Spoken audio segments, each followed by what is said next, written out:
அனைவருக்குமே வணக்கம்.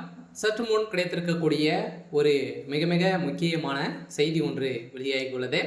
சற்று முன் கண்ணீருடன் முதல்வர் ஸ்டாலின் அதிர்ச்சியில் அறிவாலயம், போலீஸ் குவிப்பு, இது மாதிரி பார்த்தீங்கன்னா செய்திகள் வெளியாயிருக்கு.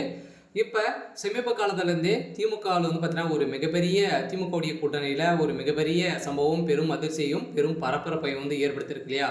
ஸோ திமுக மிகப்பெரிய வெற்றி பெற்றது இல்லையா. ஸோ மிகப்பெரிய வெற்றி பெற்றாலுமே ஸோ அதில் திமுக கூட்டணிகள் வைத்து தான் திமுக வெற்றி பெற்றது. ஸோ இந்த நிலையில் இப்போ அதிரடியாக பார்த்தீங்கன்னா வருகின்ற சட்டமன்ற தேர்தலுக்காக நிறைய கூட்டணிகளாம் சேர்ப்பதற்காக அயராமல் பார்த்தீங்கன்னா திமுக பாடுபட்டு வருது. இருந்தாலுமே பேச்சுவார்த்தைகளும் பார்த்தீங்கன்னா நிறைய கோடிக்கணக்கான பணங்களை பார்த்தீங்கன்னா அள்ளி இறத்திருக்காங்க. ஸோ இந்த நிலையில் இருந்தாலுமே பார்த்தீங்கன்னா விசிகா, ஸோ அதே மாதிரி பாமக இருமே பெரிய கூட்டணிகள் வைத்து தான் திமுக மிகப்பெரிய வெற்றி பெற்றது.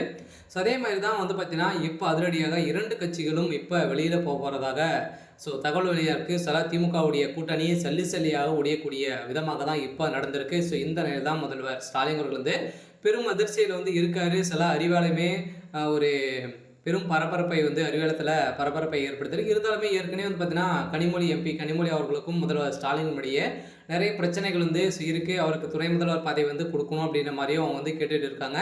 ஸோ இந்த நிலையில் இப்போ திமுகவில் அனைவருமே பார்த்தீங்கன்னா சல்லியாக உடைய போகிறாங்க. ஸோ அதே மாதிரி கனிமொழி அவர்களும் பாஜகவில் இணைய போகிறதாகவும் ஒரு தகவல் வெளியாகி வருது.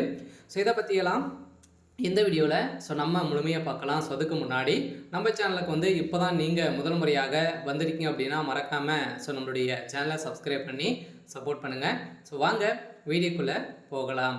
ஸோ பார்த்தீங்கன்னா முதல்வர் ஸ்டாலின் அவர்கள் திமுகவுடைய தலைமையகத்தில் பார்த்தீங்கன்னா ஒரு மிகப்பெரிய ஒரு ஆலமரமாக தான் ஸோ இருக்கா இல்லையா. ஸோ இந்த நிலையில் வருகின்ற சட்டமன்ற தேர்தலுக்காக ஸோ பார்த்தீங்கன்னா அனைவருமே நிறைய வாக்குறுதிகளாம் கொடுத்து திமுக மிகப்பெரிய வெற்றி பெறும் அப்படின்ற மாதிரி திமுகவுடைய தொண்டர்களும் திமுகவுடைய தலைமையகமே சொல்லி வராங்க. ஸோ இந்த நிலையில் இப்போ அதிரடியாக பார்த்தீங்கன்னா இதற்கு ஸோ பதிலடிக்கும் கொடுக்கும் விதமாக தான் பார்த்தீங்கன்னா திமுக சேர்ந்த ஓட்டுகள்லாம் பார்த்தீங்கன்னா விஜய்க்கு தள்ளப்பட்டிருக்கு. சில உளத்துறையும் பார்த்தீங்கன்னா ஒரு சில அப்டேட்டுகள்லாம் கொடுத்துருக்காங்க. சில இந்த ஸோ நிலையில் இப்போ பார்த்தீங்கன்னா அதிரடியாக முதல்வர் ஸ்டாலின் அவர்கள் கண்ணீர் விட்டு கதறிய சம்பவம் அதிர்ச்சியை ஏற்படுத்தியிருக்கு. சில திமுகவுடைய தலைமையகம் இதுக்கு மேலே வரக்கூடிய வாக்குறுதிகள் என்ன ஒரு வாக்குறுதிகள் கொடுத்தாலும் கூட வரத்துக்கான வாய்ப்புகள் இருக்குது. ஸோ எங்கே பார்த்தாலும் திமுக சேர்ந்த அமைச்சர்கள் அதே மாதிரி பார்த்தீங்கன்னா ஸ்டாலின் அவர்கள் விரட்டடிக்கும் விதமாக தான் பேச்சுவார்த்தைகள் ஸோ வந்துட்டு இருக்குது. ஸோ எல்லாம் பார்த்தீங்கன்னா இப்போ அதிரடியாக முதல்வர் ஸ்டாலின் அவர்கள் பெரும் அதிர்ச்சியில் இருக்காங்க. ஸோ அடுக்கடுக்காக பார்த்தீங்கன்னா திமுக மீது நிறைய புகார்கள் எழுந்திருக்கு. இருந்தாலும் முதல்வர் ஸ்டாலின் அவர்கள் பெரும் பரபரப்பையும் பெரும் அதிர்ச்சியும் திமுகவுடைய அறிவாலயம் ஸோ இருக்குது. சரி, ஓகே. ஸோ இன்னைக்கான அப்டேட் இதுதான். ஸோ மறக்காமல் நம்மளுடைய சேனலை சப்ஸ்கிரைப் பண்ணி சப்போர்ட் பண்ணுங்கள். தேங்க்யூ.